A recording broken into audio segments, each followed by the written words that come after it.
Thank you, Massimo. Ladies and gentlemen, dear colleague, again, it's a pleasure to be here, and I'm going to eat on the same nail. I would say between Luciano and Massimo, Italy has given a summary of my talk, I think, today.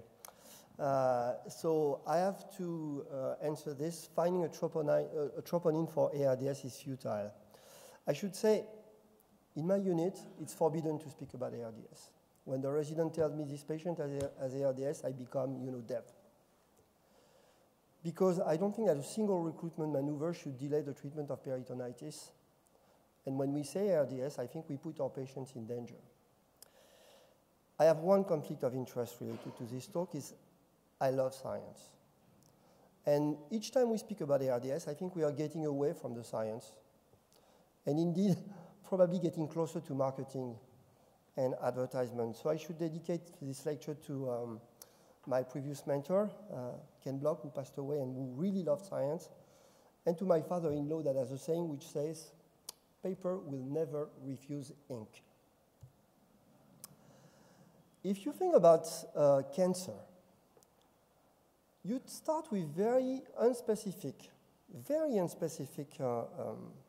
symptoms, and in the end, the doctors make decisions to give chemotherapy, surgery, radiotherapy, specific antibodies. And if you think about ARDS, we also have some quite unspecific symptoms, fever, dyspnea, hypoxemia, and so on. And then we scratch our brain to think whether we should give antibiotics to this particular patient, which type of ventilatory strategy, and so on and so on. And I could contain indeed that some of the difference lies in the fact that they have been able to develop biomarkers. But that's a shortcut, and maybe too much of a shortcut, because if you look how they went from subtypes of disease of the blood to leukemia and lymphoma, and now to more than 60, 80 types of leukemia and lymphoma. Indeed, it is biomarkers, but they started with something which was a disease. It was disease of the blood and not syndromes. And that's a huge difference. If you look at the hurdles of ARDS research, I mean, it's been already touched on during the previous talks. It's a syndrome, it's not a disease. And we even fail to have good animal models. When we are trying to understand biomarkers from large multi-center trials and so on, we indeed enroll heterogeneous patient population, and John has shown you this interesting paper in Lancet Respiratory Medicine. I'll come back to this paper. And also we have intervention that may also change the expression of some of the biomarkers we are trying to look at. We do not want another troponin.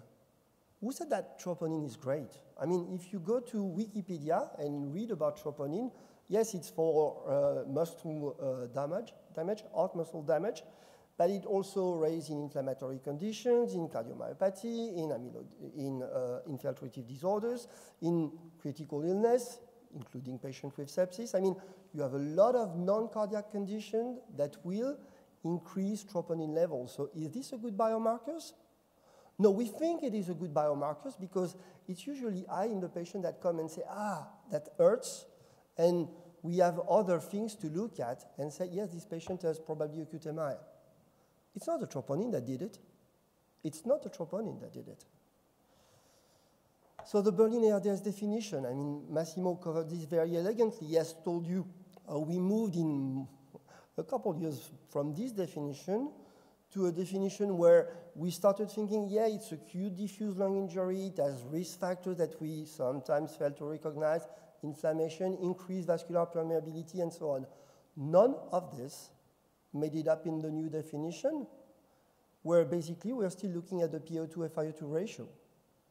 And we've seen excellent paper coming from Luciano's group that if you evaluate this patient as having mild, moderate, or ARDS with a PEEP of 5, the separation is much bigger than if you actually put a PEEP of 10 or 20 or 15 to everyone. So, I mean, not much progress, and surprisingly, I mean, if you look at this paper, I mean, it's not surprising that the accuracy of the definition is not really better. I mean, if you look using diffuse alveolar damage as a reference standard and compared it to the sensitivity and the specificity of the previous criteria, there is slight progress, but it's not great.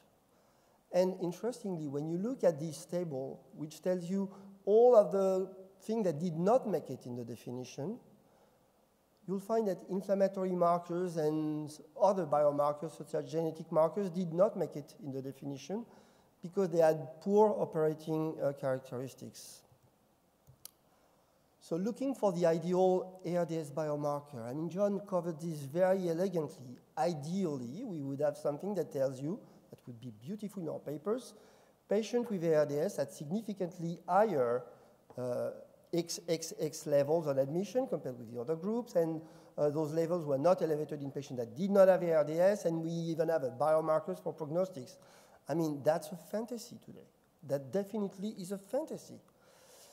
He has shown you what is the definition of a biomarker, and indeed, he has shown you that it's a characteristic that can objectively be measured and evaluated as an indicator of pathogenic processes. And pathogenic processes that lead to ARDS, they vary substantially. If you look at the risk factors, I would contend that the pathogenic processes that are behind pneumonia or non-pulmonary sepsis, or even something which is not even infection, like pancreatitis or pulmonary vasculitis, these pathogenic processes have nothing in common. Obviously, the end result will be at one point a disruption of the alveolar barrier function with a dysfunction of the endothelium and a dysfunction of the epithelium. And if you think about what actually maintains tight junction, what actually controls vascular permeability and so on, you may look at the cells, you may be interested if you want to define and find the new biomarkers. And this is coming from Claudia Santos and her group. She's a terrific scientist in Toronto. And when you look at these review articles looking at the biomarkers, indeed you have a lot of them that are looking at the inflammatory phase, the early exudative phase of ARDS. We do not need to forget the fibroproliferative phase of ARDS, where you may actually be looking at other biomarkers, very often not studied because no one actually performs BAL in patients that are at day 15 and that have on their way to recovery. And again, if we think about the pathophysiology, we have to understand that this breakdown of the epithelial and endothelial barrier may also be a source of pollution when we are trying to look at the biomarkers in the exhaled breath or in the bronchoalveolar lavage. And they may be very different again between pneumonia and pancreatitis. John has shown you this paper. It's quite interesting. He didn't show you this table, which is fascinating. These are the baseline characteristics, looking at some of the biomarkers in the RMAP cohort and in the alveoli cohort. And no one actually explained this in the paper, but some of the biomarkers are very different. Some of them, I mean, they are very different for statisticians. I would say, to me, this looks kind of the same.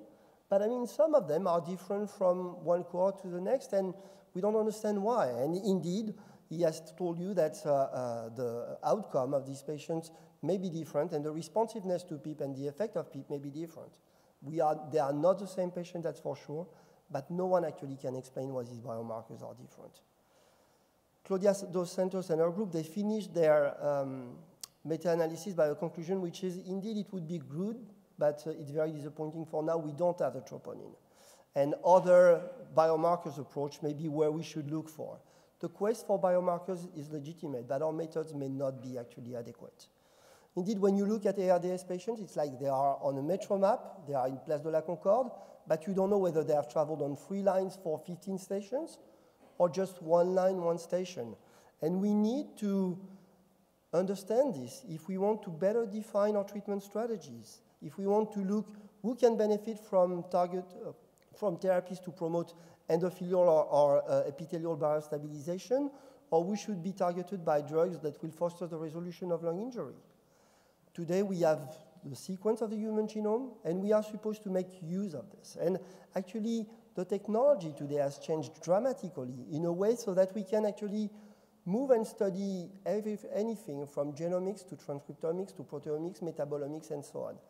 But it doesn't mean that we are going to succeed because we have the technology. We'll succeed only if we go back to study disease and not syndromes, and if we bring common sense to what we are doing in terms of research. Pediatricians may be better than us. I mean, they may be focusing on patients that really have infection, and they can, using transcriptomics today, define subgroup of patients that may respond to a therapy such as corticosteroids. If you have 1 hour this weekend, read this paper. This is a proof of concept. This is a Snyderome. They studied this person, Mike Snyder, for 14 months and looked at every episode of rhinovirus infection, and they studied genomic, transcriptomic, proteomic, metabolomics, autoantibodies, and even the changes in the microbiome. And this is a proof of concept that indeed if you study disease, you will learn things that are relevant. Proteomics targeted disease. Proteomics targeted disease, not syndrome. That's why when you look at this table, you will not even find the lung in the tissue that may actually be studied. And it's not only because of access to the tissue. It's also because it's today not in our mind. We need to leave this concept of ARDS and go back to the concept of the etiology of ARDS and disease if we want to succeed. And with the same technology again, when you are really focusing on infection, and this is an example using proteomics on neonatal sepsis, if you're using all the right steps, looking at pregnant women and the one that really have inflammation plus infection that is microbiologically documented and so on, you can actually implement a score that will help you to reduce the time from amniocentesis to delivery and improve outcome in this patient because they are studying a disease and not a syndrome. So in summary, I would say that unfortunately today, despite the Berlin definition, ARDS remains a syndrome, and that's coming with problems in terms of adjudication of cases, in terms of ARDS from inflammatory etiology as compared to infection. And again, if we treat disease, we should study diseases. The quality of the study design will matter, and it's not only by increasing the number of patients enrolled that we are going to increase the quality of the study design. And then we need to be looking at the right place with the right tool. Thank you very much for your attention.